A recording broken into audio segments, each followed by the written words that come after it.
Country music's made up of all these goddamn cliches, like ice cold beer, pickup trucks, and long hot summer days. But there's a story about a river and the lives it takes away. It don't matter when you're in that black water what your parents got to say. There's a darkness in me and a darkness in you that binds us to this place. Facing fear in the back bar mirror at a hole in the wall kind of dive. The devil's in the restless wind and the storm's about to break. Chasing whiskey with the $2 beer will ride out the squall alive. The room starts to spin and the crowd starts to thin. Another shot will make it right. Hey everybody, Scott Lanningham with you. This is SLRadio, and tonight we've got Nathaniel Earl. Nathaniel Earl Lanningham, as some of you know him. And Hans Friedel. Hans, tell me if I said that wrong. And we're going to hear some tunes from their new album, Not a Land. The band is called After the Storms. Let's listen to the rest of this cut, and we'll be right back.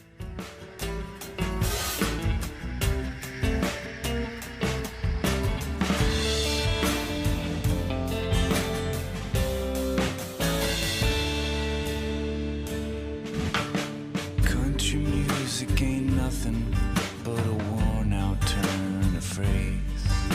But it speaks to me and it speaks to you, reminds us of better days. But it ain't real and I'm here to feel, so I'm needing it this way. I've bit the bit, to hell with this shit, it's my last check to raise. There's a devil in me and a devil in you and a devil in the wind. Sometimes I see our names on marquees right above the doors, but everyone knows why we're at the bar, rolling dice tonight. Another played out tune about a motel room where I'm face down on the floor.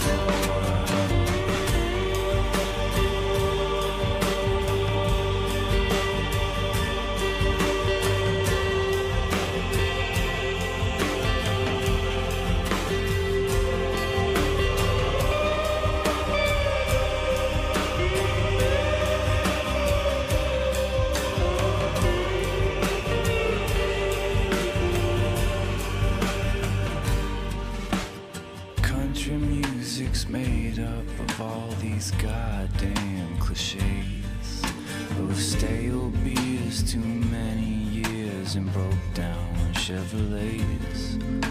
So take me down to the river and the lives it takes away. It won't matter when I'm in that black water what the future's got to say. Hey. Hello. How's everybody? Oh, wait a minute. Start playing another song. Hold on a second. Hey, okay. I don't get ahead of myself. How's everybody doing? How you guys? Good. Doing good. Doing good. It's as good as you can be given the current situation in the world. Oh, that's the truth. That's a loaded question. How are you doing? Isn't it? Hans, did I say your last name right? How do I say it? Friedel. Kind of sounds like Beetle the way. All right, I did it right. I got it right. Excellent. I usually ask somebody how to pronounce their name if I've never pronounced it before, but I forgot. So I'm glad I got it correct. Where are you at, by the way, right now? I'm in Lancaster, California, which is in the Mojave Desert, just outside Edwards Air Force Base in basically Los Angeles County. All right. And Nate, you're in Austin? Or are you in Missouri? I don't remember where you are. Yeah, right I'm now. in Austin, in a backyard down in South Austin. Okay. Now I'll have to be careful to make sure I call you Nathaniel. Yeah, it's okay. Many of you will know Nate is my son, Nate Lanningham. But his stage name is Nathaniel Earl. Earl is his middle name, and you know, it looks good on paper too, right? Yeah, it works. Yeah. So this record that you guys worked on together is, you call it alt country. Is that how you described it on Bandcamp, right? Yeah, I'd consider it kind of alt country with a little bit of psychedelic country, which was kind of a thing that I picked up in Austin. There's some psychedelic country bands, and so I kind of like that sort of indie country, alt country kind of genre. Oh, I love it. In that first cut, you know, there's so many different sounds going on, and the choir thing, and it's even got cinematic kind of overtones to it, which I know from, you know, from Nate, how broad his musical tastes are and how many things he loves. And but you guys clearly spent some time painting sonically and compositionally with this music. Is that part of it? I'm not all that familiar with alt country as a category, but is that part of what you would say describes that genre? Is it goes beyond just singer-songwriter kind of writing into a more heavy production-based thing? Yeah, I mean, it kind of just takes like elements of indie rock and alternative rock, which are kind of like a skewed production from like the classic sort of crystalline country music, I guess. I don't know. I think that's exactly right. A band that I'm really into is Wilco, and I think they kind of are a genre-defying band as well. And so it's, you know, this idea we start with like kind of a singer-songwriter type song, story song, if you will, and then add that, you know, those textures and those layers and stuff to it. So it you know, it's a little different sounding, but it doesn't have to fit in strictly to one genre or another. So I think there's definitely a huge indie rock, you know, kind of influence going on, or indie influence to the music. Yeah, I love it. The first tune, as I'm listening to it, every time we get into the choir at the end, and it takes me back to the drive-in movie theater watching spaghetti westerns, man, and Clint Eastwood is riding over the horizon. I love that sound. It's very cool. And, you know, honestly, this music, I know that with what's happened to the music industry with the commoditization and, you know, of everything digital, you know, bands, writers, individual performers, everybody's looking for other ways to place their music, right? To find income from it, to get some commercial impact out of it. And I know, you know, certainly TV, movies, all that kind of TV. Is that even a thing anymore? I shouldn't even use the word TV, but I mean, you know, you know, filmmaking and serialized filmmaking, like we see on all the services now, that has really kind of replaced TV in a sense. You know, that placing music in visual mediums is a big part of what artists are trying to do now. And do you guys, when you're working together, does that at all influence the way you write, Nate and Hans, or is this kind of just a natural result of what you want to do with music? I don't know if you. I'll jump in real quick, and then Nate has to say. But I definitely think of images in my head. I don't know if it's synesthesia, which is where you sense things in different ways and taste smells and all that sort of stuff. But when I'm writing or creating music, I kind of when I talk about it, I definitely have an image in my head or some sort of thought. And so like with Devil in the Restless Wind, you know, I think about thunderstorm in San Marcos when I was in school, and the river running through town. And then I also think about hanging out with Nate at the Hole in the Wall down on Guadalupe with a drag in Austin and watching some unknown artist trying to make it. So I have these pictures in my head, and we're trying to kind of like, so I guess I do think of it like that, where it's like this scene is happening, you know, some college kids are hanging out at the river, some guys are hanging out at the bar, you know, listening to a new artist in Austin, and they're, you know, to a certain place in their lives, and I'm running that film in my head as we're kind of creating the sounds and the lyrics for the song. So I think there is a very strong image thing or visual aspect to the music. Yeah, definitely. I mean, whenever Hans and I are working on songs, there's always some sort of idea that, I mean, with any song, I guess, but with us in particular, it's kind of like strange moments. Like there was a lady that was our HR manager in an old job that we used to have that we really didn't like. So we began writing a song about her, and then it turned into like something that got mixed with some other random influences. Like we took some some Taco Bell hot sauce packets, and they had a couple of words on them, and we use those as stimulus to begin a song. So we definitely work within the sense of like a visual medium. I think, I don't know if when we're writing the songs we're trying to capture like a specific overall image, but within the song there's definite like visual story being told. Yeah. You know, if anybody's listening from Taco Bell, these guys would be happy to license any of this music to help push your product, your fine taco product. You know, so. And to be clear, we have not released the song with any copywritten Taco Bell material. That is a song of the distant past. Right. Yeah. No Taco Bell packets are featured in the album liner notes. Yes. Or anything. We try to avoid cliches like that. You know, it's wild. You mentioned Hole in the Wall, and Nate knows that when I first moved here in Austin in 1981, and around that time, 80, 81, Hole in the Wall was, I think, the first place I ever played. And awesome. And I hope it survives. I mean, who knows if it survived what we're going through right now, but I sure hope it does. We're losing clubs and restaurants and different businesses, and it's so tragic right now. Yeah. But we do hope they survive. They have a history of getting through this kind of stuff, though. I think just a couple of years ago, they almost got shut down. And they got funded, so. And it's true, when your venue is basically held together with duct tape, you know, it gives you an easier shot at keeping your expenses down, right? Yeah. There's nothing. I would love to be in that restroom in the Hole in the Wall, which is completely covered in graffiti, and you know, got my Lodestar beer in hand, and it's such a good time there. Okay, so a friend of mine, Jan, who's watching on Facebook Live, says, "Are you guys mild or spicy?" You know, I guess she's talking about the hot sauce. So, which would you? How would you describe yourself, mild or spicy? Spicy. Yeah, I definitely, if something doesn't have a lot of spice in it, it's kind of boring to eat.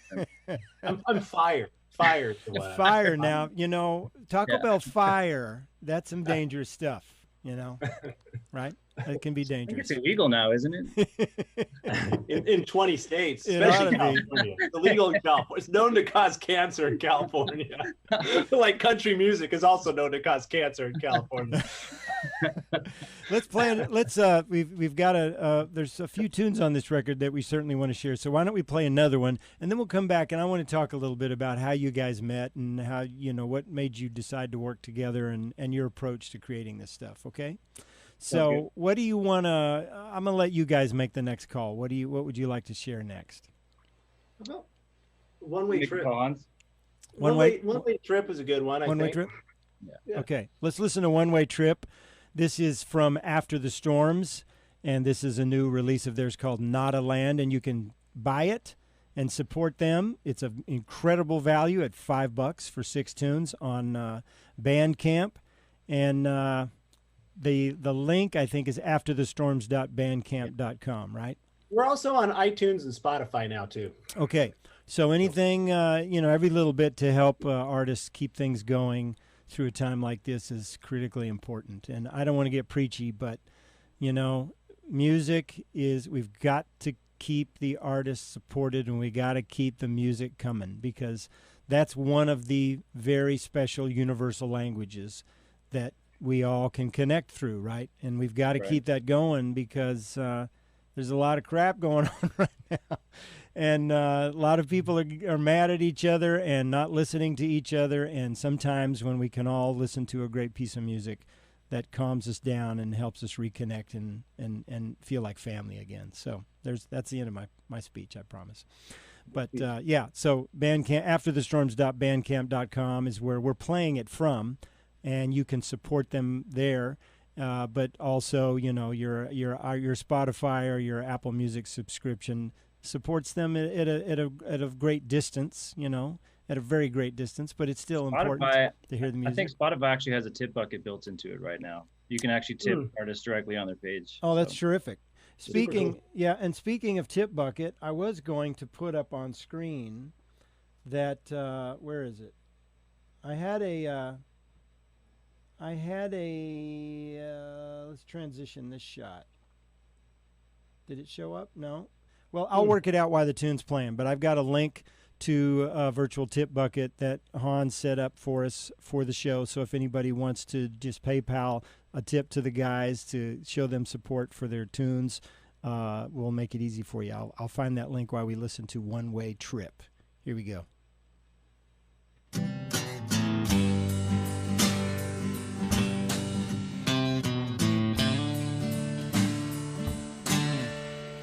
For a one-way trip, I'm ill-equipped.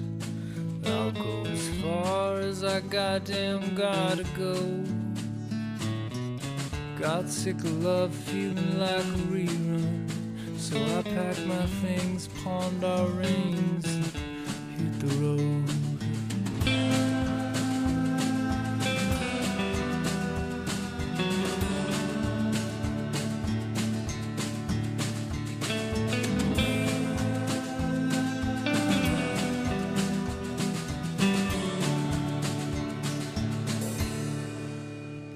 Starting over, keeps getting older, just like the ruts on this rundown county road. There's a storm headed straight for my windshield. I turn away, the sunset burns my eyes. See, I keep telling myself this all happened. Still I keep falling the same way. See, I keep telling myself this all happened. Still I keep falling the same way.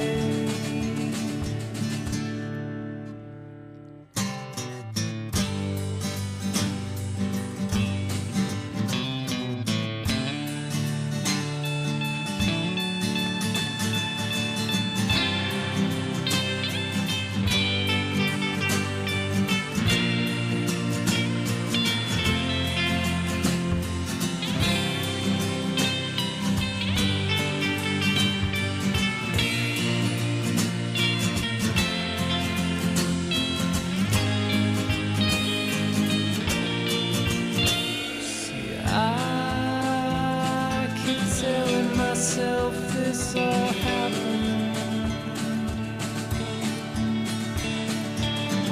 Still I keep falling the same way.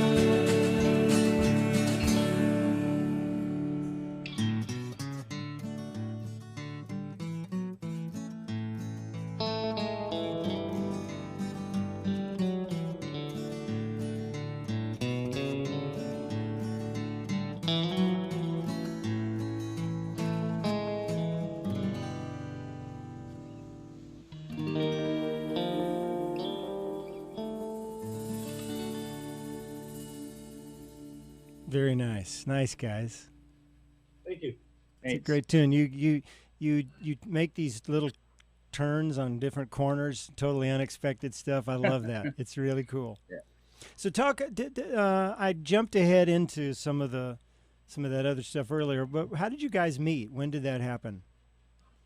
So we both worked at a hotel in Austin. It was like a 3-diamond luxury hotel, Austin Renaissance Hotel. And we were both like bellmen / valets. And there was being Austin, there's a bunch of people that are like, your valet has like a master's degree or something, Yeah, so right. Everybody's an artist, a filmmaker, something like that.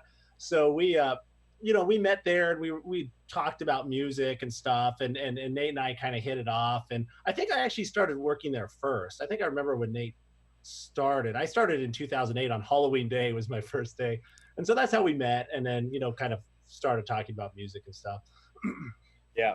Hans gave me a copy of a Granddaddy album and a Flaming Lips album. It's the first time I'd ever listened to anything like that before. And so it kind of was the beginning of us talking about music together. I think he gave me Embryonic by the Lips and Software Slump by Granddaddy. Yeah. I'll jump back, interestingly. So I went to graduate school in San Marcos, Texas State. And so like our classes were like 6 to 9 p.m. And I also worked at the hotel part-time while I was going to grad school. And after classes, San Marcos had a really good little music scene. And, back then I was into stuff that Nate just talked about. I love Radiohead, Arcade Fire, Beatles, all that sort of stuff, mostly indie rock. I didn't listen to country. I didn't even really like country. And I started going out after my classes to these little, Triple Crown, these little hole in the wall bars. And I'd hear these, what I would call indie Texas country bands like Clay Nightingale. They were doing Townes Van Zandt covers, stuff like that. Dead Ringers, Lonesome Heroes. And it kind of opened my perspective, if you will, to different genres of music that I hadn't been exposed to, which was this sort of nuanced story singer songwriter stuff with cool layers that you talked about in the beginning. And when Nate and I started talking about that, I was all jazzed up and excited about it. And I'd been in a graduate school class. In my class was the drummer from this band that I was in love with, Clay Nightingale. And check them out if you ever find it. Go on iTunes or something. They're great. And also the lead guitar player. We were all in like a class. And so then I asked the drummer if he'd want to do a band with me, and then, invited Nate. And that's kind of how the original lineup, the Storms, started with another valet bellman from the Renaissance, which was Neil Farrell. So we had Drew Schatz of Clay Nightingale, Neil Farrell on bass at the Renaissance, and Nate and Nathaniel and me. And that was the original Storms. And then after the Storms is Nathaniel and me kind of doing the After the Storms thing. So, continuing on with some of these songs. This is cool. I love your album cover, and I was trying to pull it up so I could show people. I think I showed them a little shot of the Bandcamp. Good stories, page. I think, behind that. Yeah. Man, I want to get into all of them. That's in Denver, Colorado, that album cover. And Nathaniel and I are on the couch, and someone at the time took that picture of us as just kind of a throwaway picture on a cell phone or something. And we both looked at it. It was like, that's pretty rock star. So and so this wasn't posed. I'm showing it right now. So no, that was not at all like a posed, composed, set up picture. It was literally us just being us on the couch, probably having a adult beverage. Yeah, and talking about whatever music. And that picture, we just looked at that and was like, that is a great picture of us together. And there you go. Well, I'm wearing the Color Band thing from the Color Run in Denver. So. I guess when you're writing tunes like this, and you're certainly angling on being a full-time musician, then you just have to be prepared at all times to be photographed for an album cover, right? You just have to be in that mindset at all times. That's a terrible mindset to be in, though. Exactly. I'm always posing. I got my beauty mole right here, like De Niro. I'm always got to have that. Always this side, not this side. Oh man. Well, I like it. I think it's a cool album cover, and you can, if you go to Bandcamp, afterthestorms.bandcamp.com, and you can play the album there, the 6 tunes. And you can also make a contribution, $5 or whatever you want to support the guys, and download. I noticed I just did, and you can download it in a variety of different formats. That's pretty cool about Bandcamp, right? Yeah. Yeah, you can get WAV, MP3, whatever. Yeah. Now, what is the? I'd have to resize this so I can show it again. But what's the visual? Nate, you told me a little something about the visual at the top of the page. What is that? Where does that come from? At the top of the page on the Bandcamp? On the Bandcamp site. Yeah. Yeah, actually, that's Hans saw that sign somewhere out in the desert. Hans, you should describe that. I don't really know where that was. Yeah, funny you ask us about that. So today I found another Not-a-Land sign actually out by Edwards Air Force Base. Oh, wow. So, out in the Mojave Desert, and if you Google that name, Not-a-Land, you'll see other people that have photographed that sign. Out by Lake Los Angeles, which there's no lake, it dried up. It's just the Mojave Desert, Joshua trees, that kind of stuff. There's these old signs covered in graffiti and stuff called Not-a-Land with an old phone number, and they're just like desert land for sale. And people take pictures of them because it's, not land you'd want to really buy. It's got no water. It's, straight up desert. And so I was driving and I saw that, we're looking, so California, it's big, in the Antelope Valley where I'm at in the desert, We're in flower season, kind of like in Central Texas.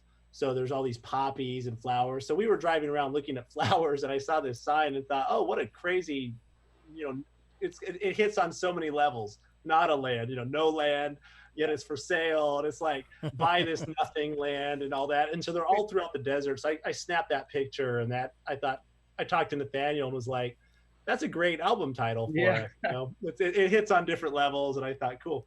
Serendipity is a beautiful thing, isn't it? Even these things just happen. They just fall into your lap. You can spend hours, days, weeks working on a title, and then nothing comes, and then suddenly there's a billboard. You can see how hard we've worked on our title. Our old band was called The Storms, and our new band is called After the Storms. So clearly we were happy for the inspiration to just pop out of nowhere. Yeah. I love about After the Storms as a name, though, is it's both literal and metaphorical at the same time. Right. So.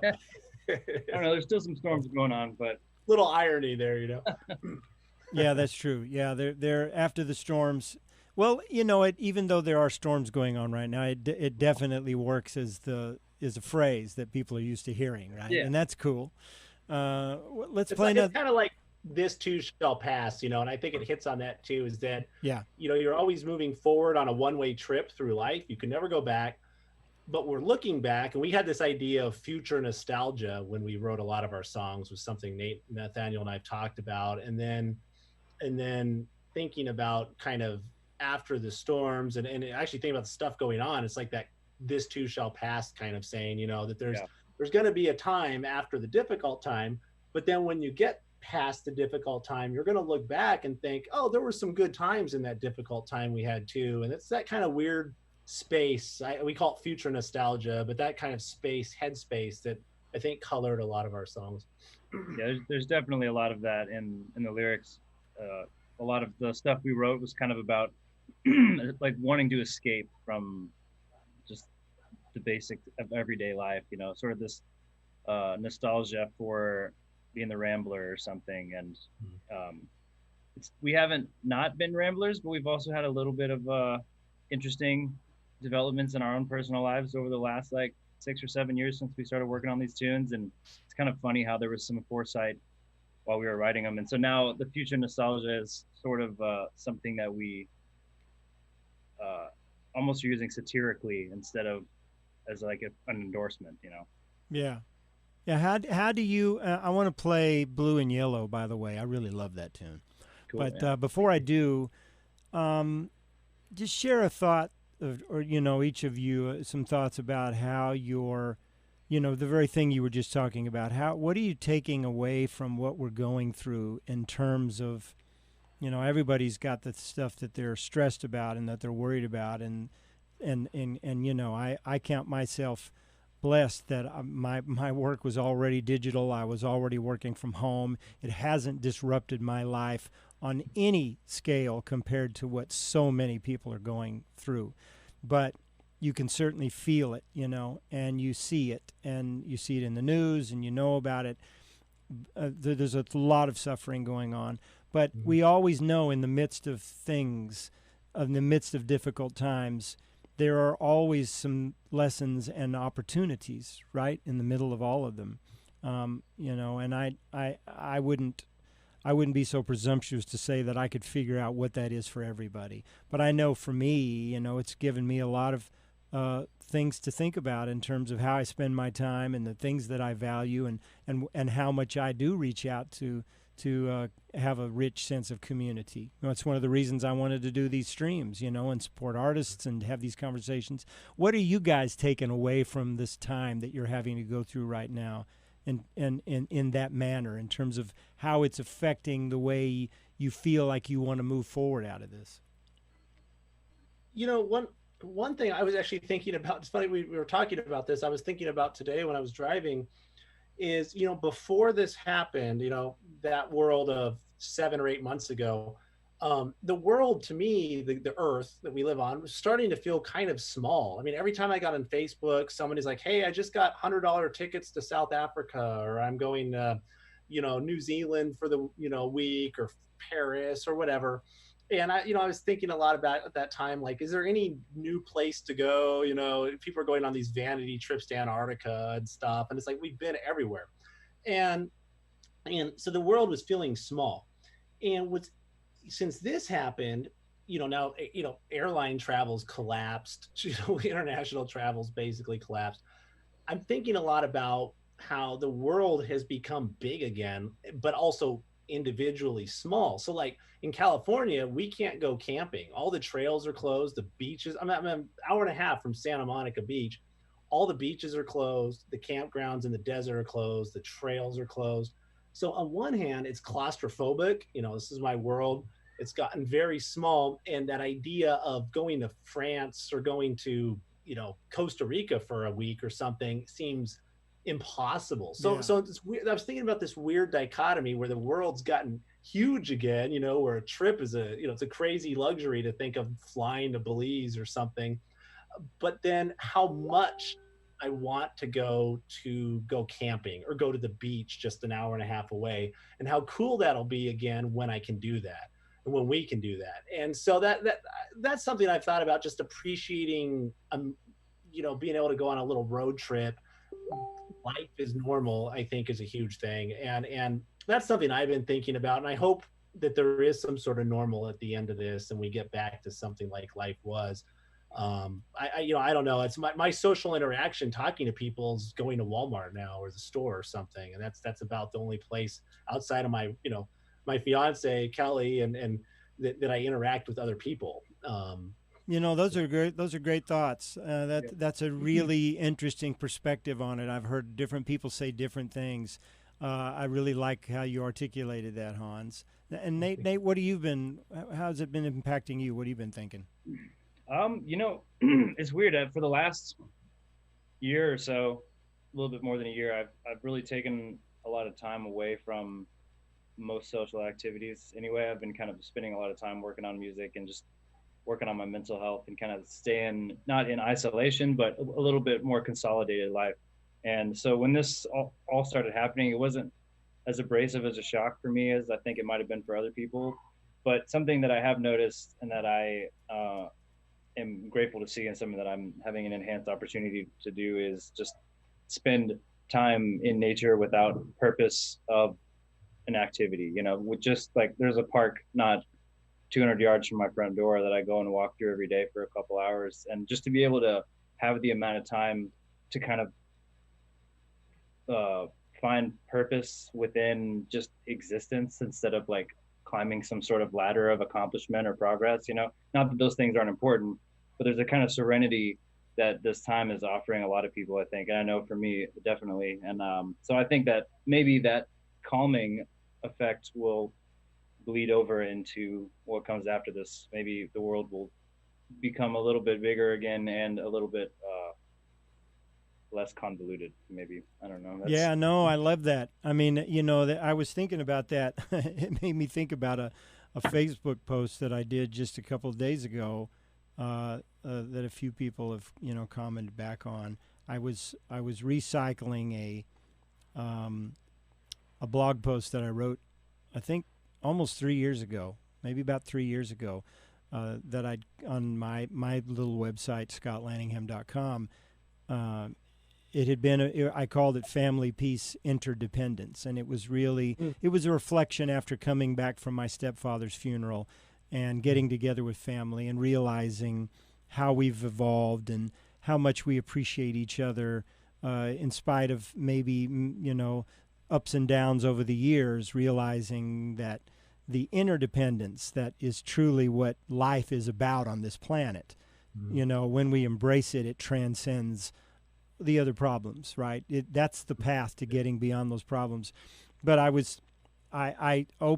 started the post with a quote from this really interesting book I finished not long ago called Civilized to Death by Christopher Ryan. I recommend it to anybody who wants to have their world rocked a bit about what they think civilization is and isn't. And it's not a manifesto for we need to throw away everything and go back, to being what we were as hunter-gatherers. But he's saying, think about these things when we try to understand what we're going through. Think about where we've come and the good and the bad of what we call civilization. But he had a quote in the book that I included, a small one that says, a meal is as good as a feast. More is not better than enough. Never satisfied are not words to live by, but a colossal missing of the point that the game of life is not to be won. The point of life is the living of it. It's kind of what you guys have been talking about, you know? Yeah, it's kind of what our songs are about a little bit, except from the end of, not always the end of advising against those kinds of things, but more like what the result of indulgence in those kinds of ideas looks like. Yeah, it's funny because I hear that and I think of Voltaire, that perfection is the enemy of good enough. But, kind of that idea of future nostalgia, and like maybe even though we're in our headspace now, we're thinking, oh, this is a terrible time. And Nathaniel and I were like that sometimes when we were working at the hotel and it's a long night and we're not making a lot of tips and we're like, this is terrible, this sucks, and boy, someday we're gonna be living in some cool place, doing something better or different. And now I look back and it's like what I wouldn't give to be standing out in front of that hotel right. with Nathaniel right now, shooting the I wouldn't use profanity. And then when we get off work, we're gonna go spend our $20 at the hole in the wall or something and see some show or something. And so that idea that you're always chasing, the open road's always beckoning, but maybe what you have right now is as good as it gets. And this is fantastic, and to kind of live in the moment a little bit more. And I think that's something we've talked about quite a bit. Yeah, well, because like the idea that you constantly need something else to make life better is like the consumption greed that we struggle with so much in this country already. There's something to be said about having something and then nourishing that thing and letting that thing grow and experiencing progress and unfoldment through that, not just constantly getting something new. Yeah, and wanting to excel at something and achieve the maximum of what your potential is not incompatible with sustainability.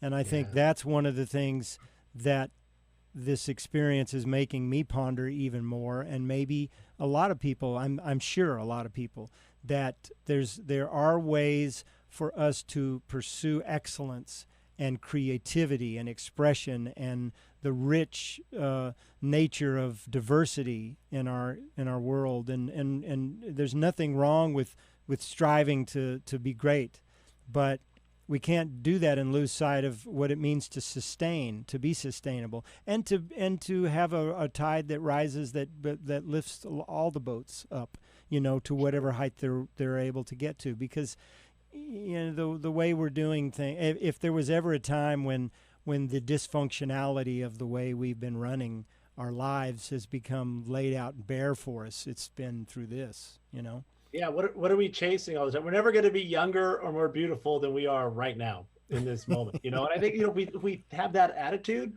it might be a little different in the United States and the world. So, hey, amen. Yeah. I know some listeners may go, I thought this was going to be about music, but it's like, but it is, and all of this is about music. It's all interconnected, and because of the very things we're talking about, you can't go down to the hole in the wall right now and check out a band. And we're losing venues. We're losing places like Shady Grove and Threadgills, and I don't know what else. I mean, I worry that each day I'm going to hear about another place, and these places are really important to the community and the experience we have here. So, I think I know that almost the entire Red River district is in some danger right now, and they're trying to raise some money for that. That Red River district, for anybody who doesn't know, is kind of like one of the main music venue streets in Austin, where a lot of the local bands get their time to shine. Yeah, Club DeVille, I think, closed. I know Mohawk. Club DeVille closed a while back. Mohawk is still... Mohawk's one. I mean, I'm saying all of them right now because they haven't been open for so long. Yeah. And they're, I don't even know when they're talking about opening again. Wow. I know it's at least a couple months down the line. Yeah. Well, I guess, we don't know where this is going to go, but we got to keep things moving by making music in any way we can, sharing it in any way we can, encouraging community in any way we can, and finding ways to support people financially too, digitally, performing, conversing, having a virtual tip bucket, all that stuff, which I do want to say again, that's why that tip bucket link is on the bottom of the screen. If you want to make any kind of tip to support these guys in their creation of music and performing and all of that, then they're more than grateful to receive. And if you can just send something, you can go that link to Hans's PayPal, and Hans has declared publicly that he will be sharing the proceeds with Nate. Or not. I don't know. You guys will work that out between you. It's a perfect collaboration. It's all down the middle. Exactly. And we're listening to their brand new release on Bandcamp that they're calling After the Storms. And no, excuse me, the After the Storms is the band. They're calling it Not a Land. And I want to show that screen again. It's actually a cool visual. Not a Land was a billboard that Hans saw along the highway in an area where there wasn't a lot going on other than that billboard.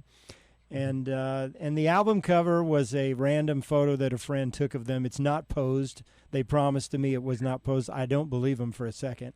I didn't make any such promise. People work really.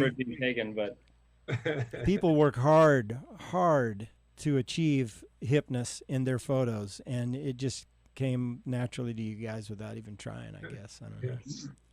So I said I wanted to play Blue and Yellow, right? Yeah. Nate, you want to set this tune up, or either of you? Anything about it? I mean, it was a song that Hans came up with, and brought it to me a couple of years, maybe 3 or 4 years ago in Austin, and we started working on it a little bit, just over a few hours one day when he was visiting in my little studio, and we added some like harmonic elements and a melody and messed with the lyrics a little bit. But it's definitely a kind of a little bit of a biographical thing for you, Hans. Is that right? Yeah. It you know, I'm gonna go back in time a little bit. I used to spend Thanksgiving in the Ozarks, and used to go. And so way back there was this big sort of folk music collective that hung out there. So we'd have this big Thanksgiving with like 100 people. It was literally 100 people, and they all were brilliant musicians. The host was Trout Fishing in America, was a band that hosted it, and so I would hang out as part of that. And back then I was in a different relationship. I was married, that kind of thing, and I would go on these every now and then.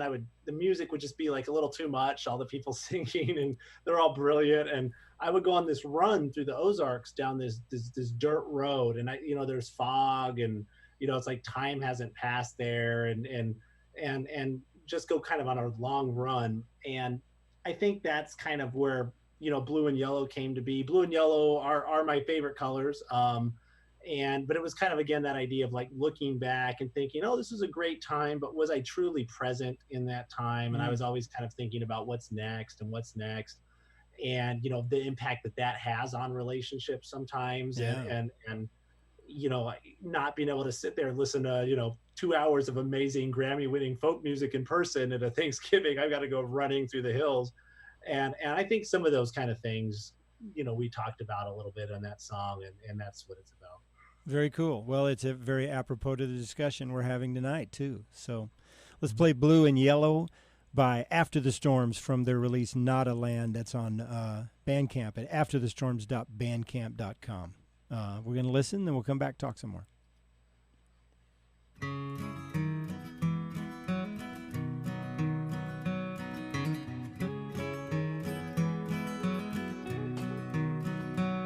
Some roads you just can't go down again. They still haunt me, never coming to an end. Desperate eyes betray the disarray in my lies. Why ask why? Laughing, singing songs and telling stories, running from love and growing old. The mirror is retrospection on a one-way road, and it hurts.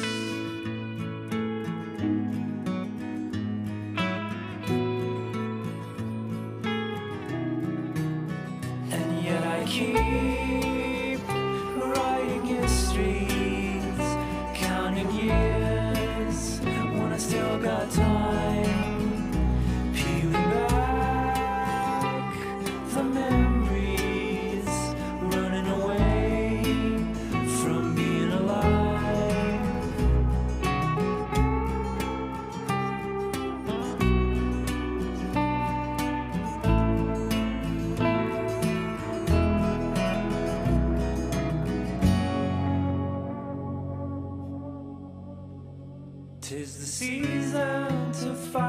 civil wars.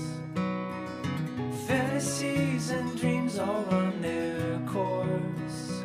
Why does isolation seem so sweet in song? I'll go alone. Life, it seems, fell to wolves and thieves. History still clinging like shadows in the east. On a one-way trip down a two-way street.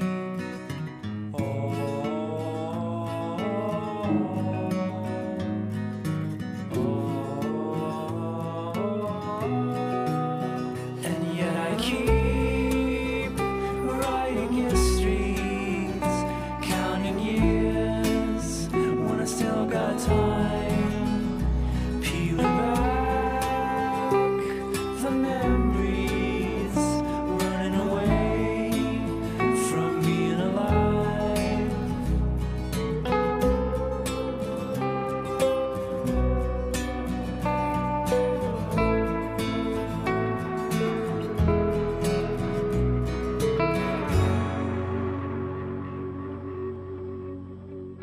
Blue and yellow are still my favorite colors. Got regret and remorse I can't forget.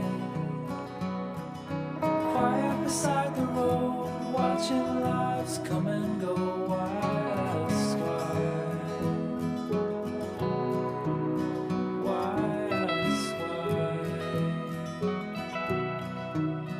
Why ask why? Why ask why? Yeah, nice. Some beautiful tones.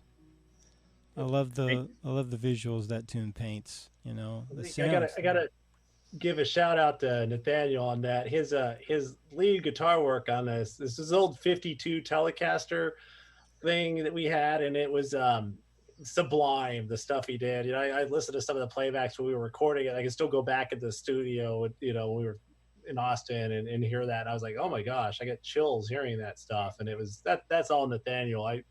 The sort of spine tingling thing that's happening there. It's pretty cool. You guys are a good duo.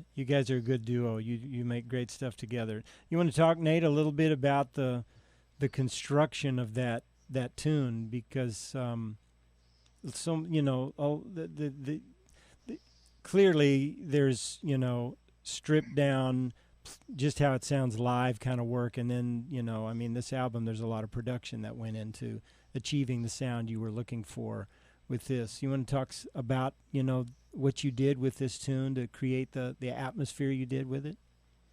Yeah, sure. With the whole album, it was kind of pieced together from recordings that we've taken over the last 10 years. I don't think there was ever a single song where we tracked more than one thing at a time, and this album was no exception. Hans came down to visit a few years ago, and we tracked the acoustic guitar, which I think was all one take. And he's kind of sang a little bit of a melody idea to me, and so we kind of put down some like first draft lyrics, and then, you know, we were only there together for a few hours, so he had to take off. And then basically over time, you know, it took a really long time to get this stuff finished. It was kind of just a few months of work here and a few months of work there over the span of many years. But when I worked on this one, it was last October, and we had done the Telecaster stuff in that initial recording session too. But then I took sort of like the first draft of lyrics we had, kind of tried to rephrase some things to get them to fit in rhythmically with the flow of that melody. Because I really wanted to sing it doubled, sort of like a Jose Gonzalez kind of vibe, because it just gives a really rich like storytelling quality to vocals. So other than that, I mean, it was really about leaving a lot of space during the chorus, because there's those kind of strange and eerie chords and harmonies. It sort of like begins here, and then they all kind of expand out and then come back together at the end of each phrase. So I wanted to leave a lot of space on the bottom end for the kind of the reverbs and stuff to swell out and give that sort of eerie, spacey feeling. Yeah. Yeah, I mean, pretty much just guitar and vocals on all of the song except for those chorus sections where there's some piano and some upright bass thrown in there. Yeah. I used great. For the electric, the kind of pingy electric guitar, I used a tape echo to get some of that distorted delay stuff that was happening. That's kind of like a pretty significant textural part of that song, that tape sounding echo. Yeah. Yeah, I love. There are a number of tunes on here. I think maybe we ought to close with Dallas from Denver. That might be a cool one to close with. But the what did we start with? Devil in the Restless Wind, I think. Yeah. Okay. So that was a good one too. You guys do. You definitely have fun with unique audio tracks that you'll incorporate into the production. Is that something that you kind of both are into, or what? How did you discuss some of the creative decision making around how you wanted these tunes to sound? Pretty much, we work with pretty raw recordings. We've never had the best recording environment, so there's a lot of weird stuff that gets into the acoustic tracks and like stuff. That sometimes. Dog we just heard. Whose dog was that? Exactly. Which house was that in? Which of you guys? Which house? The dog was in mine. Okay, because I could hear that dog with a nice rich reverb, in the background on. There's probably one or two songs that have a dog in the backyard. I can't guarantee that's not the case, but so basically, whenever I'm working on the mixes, if something stands out as like an interesting sound, and this is how it's been in all the music that we've ever made, we kind of embellish, or we kind of appreciate and prop up those weird nuances that happen, like somebody unplugging a guitar, or like falling off a drum stool, or in the middle of one of the songs on there called Questions, and there's a recording of Hans and I just hanging out in a hotel room at like 3 a.m.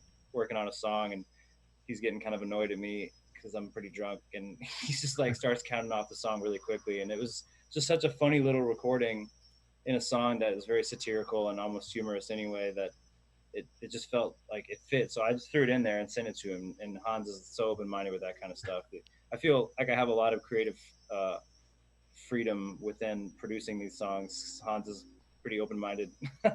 Yeah, I was gonna say, rather than I think one of the After the Storms, we don't have rules about like what we can and can't do, but I think one of our sort of guiding principles, if you will, is that rather than trying to get the perfect take or the perfect track or the perfect sound sonically or texturally, we're trying, aesthetically, we're trying to capture a moment. So like if we listen to the playback and I can put myself back in that moment when Nathaniel, in Austin in 2017 or whatever, then I think we've succeeded, whether it's perfect or not. And I think that's something that we try to do, is capture that moment.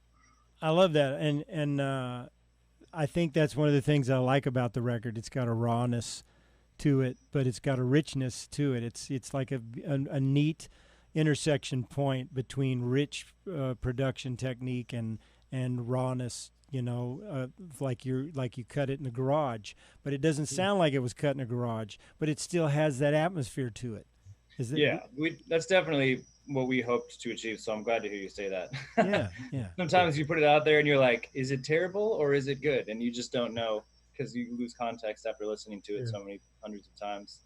There's a DIY punk, if you will, aspect to it, which is like, most of the songs start with kind of a stripped down take, and we're like, that take has the good energy, whether it's perfectly in time or not, or it's the perfect recording. And then we add some cool layers to it, and it's authenticity. It's like that's the feeling that we had when we played it, and that's what we hope that the listener has when they listen to it, or we communicate that we connect somehow. Well, do you guys before all this came down, did you have any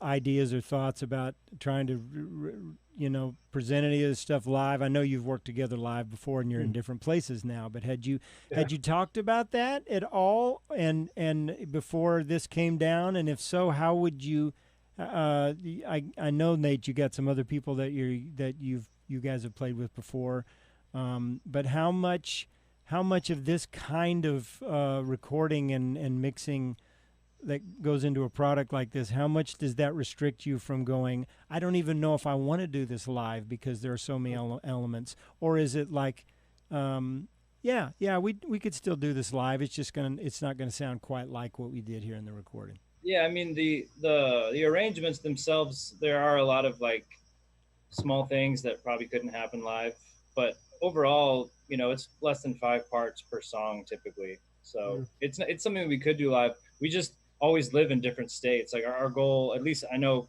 we talked about it some, like we would love to be able to play live at some point someday if we're both living in the same kind of place and there's a demand for it. But there's also something really fun about our process where we just kind of randomly build this over pockets of time when we're together. It gives it like a very fresh energy every time we work on it. Yeah. Because we don't like get too deep into the project and like this, like image or, like just an industry of a band, or I don't really know how to describe it. But basically it's kind of like, it's making music with like snapshots of our experience. Cause most of the music that's been written has been about like things that have happened either to us like mutually or like at similar times in our life. And that's really been the most rewarding part about it for me, the process of having that like constant collaboration over this last decade that's consistent. It's just, very sparse at the same time. Yeah. But anyway, that was a long-winded answer. It would be really cool to play live someday. I think live, I'll jump in there. Something I thought about was like, and not to compare ourselves to Led Zeppelin, but go ahead, do it. I'm a Jimmy Page. Led Zeppelin was famous for having these songs that had like 60 tracks on them, and Houses of the Holy stuff and Physical Graffiti, stuff. And you hear all these tracks and all this texture and nuance. And they even got, like, if you read some of the old Rolling Stone reviews from like the 70s, sometimes they got dinged for how many guitar tracks there were, because I guess that was looked down upon in this, 72 or something. But live, somehow they pulled it off with 4 guys. And so I think, we try to hit that. And Paul McCartney, I was watching some songwriting class he taught. He said that, a great song can be played on one instrument, any instrument. And so I kind of think that live, like, we have this rich textural stuff, and Bruce Springsteen does stuff like that too with the E Street Band, all these cool studio. You hear the studio in the recording, but I like to think that our songs would translate well to a piano, accompanied by one acoustic or an acoustic and electric. So I think it'd be finding that interpretation to get at the essence of the song, rather than trying to literally recreate every track, every sound you hear. Yeah. And so I think we could pull it off live. Oh yeah. And it's a different animal, right? I mean, I know, Nate, you and I have talked about how Mitch Watkins will say, when the studio is kind of it's a canvas to paint on, and performance is a different thing, like theater, And absolutely. Although I can't, since you mentioned McCartney, what McCartney said, this is the way my mind works. But since you made that statement about what he said about any song works on a single instrument a few minutes ago, all my mind has been doing is trying to imagine how Blackbird would sound on bagpipes, and I just can't quite figure out how that would work, But that's just me. Maybe kazoo. It could work. I think it could. Yeah. Especially if you like bagpipes, I'm sure it would be fantastic. This has been great chatting with you guys, and we could chat endlessly. There's more music, and there's so many things to talk about. We'll have to come back and do some more of this, But I appreciate your time, and it's a cool offering that you've got out there, and I hope some people tuned in tonight. I know some did, and that they are aware of it. And let me see if I can show it on screen one more time. I tried to show this shot earlier. There it is. Tried to show it earlier, and I got a black screen for a minute. I don't know what was going on with OBS here, but it's back up. But again, we've been talking with Nathaniel Earl and Hans Friedel, songwriting duo of After the Storms. That's the name of their band, and this new release by them is called Nada Land, and it's on Bandcamp, afterthestorms.bandcamp.com. You can listen to it there.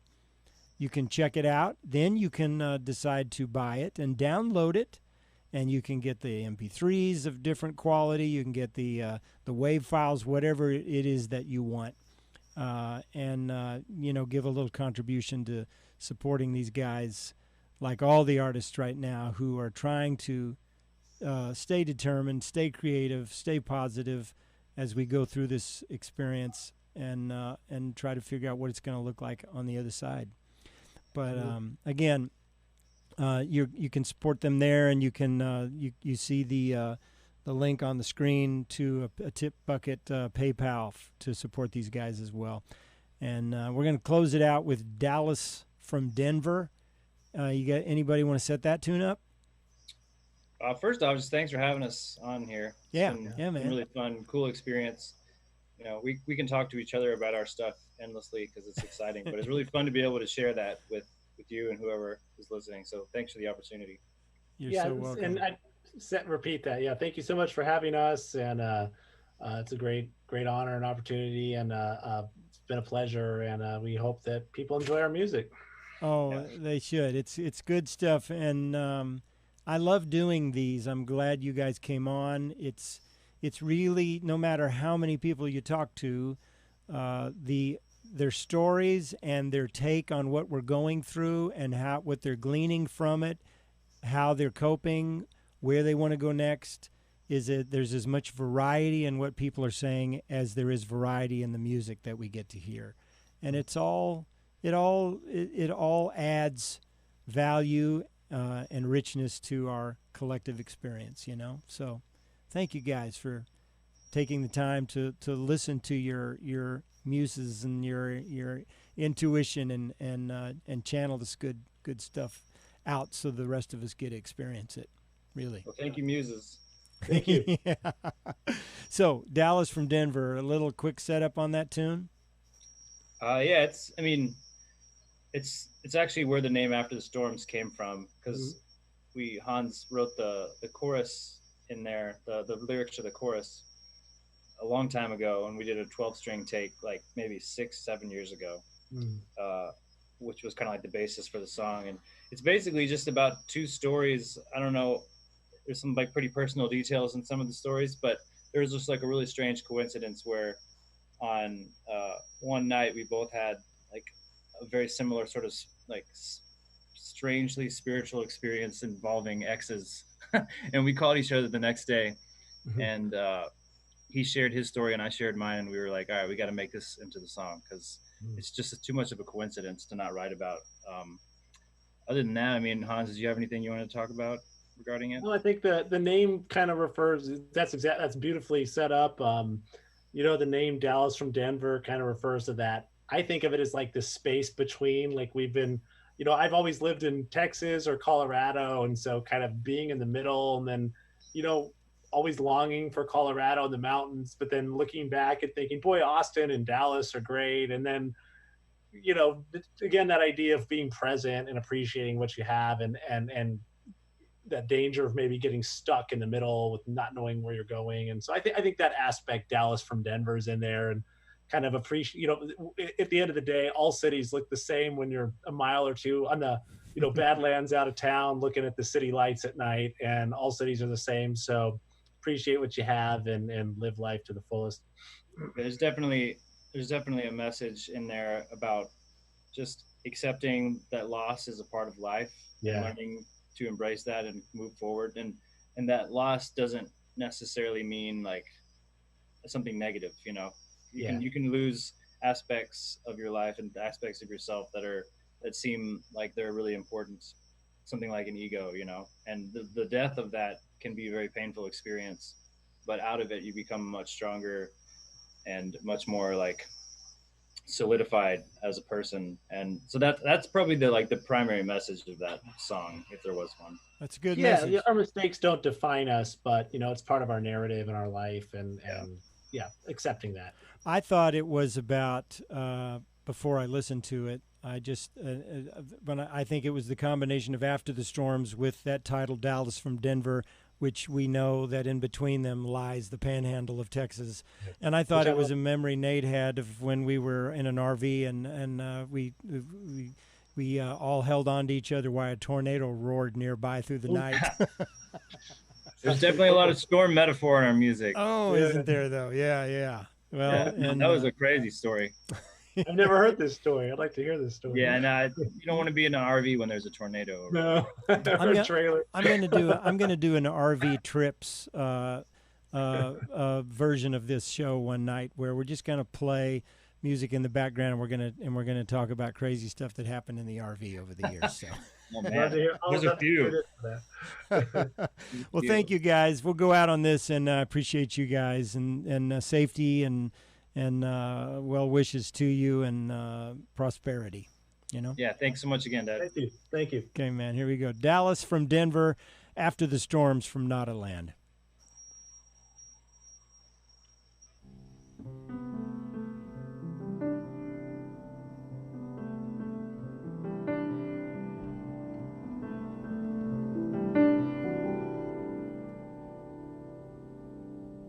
Driving down 35 in the dark at night. Can't tell Dallas from Denver by the distant lights.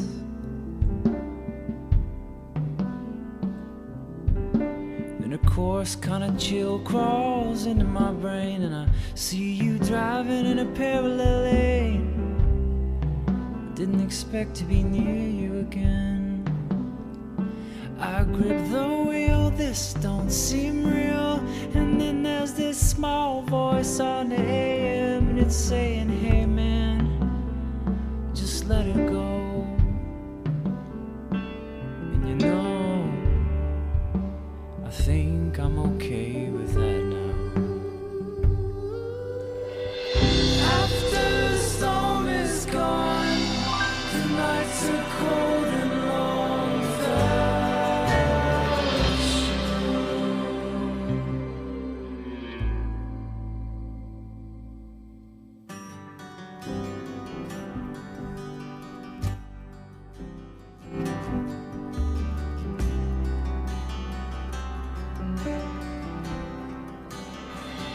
They say mountains sing, and I believed not a word, but just a moment ago I know that I heard your voice, all off-key and beautiful. It echoed for miles, and I feared for my life, 'cause the worst thing I've done was abandon my wife. But I hear you here singing with me. There's some of you still inside of me, and I won't ever let that leave. But I hope I'll never have to hear your voice again. Exit east and let this all come to an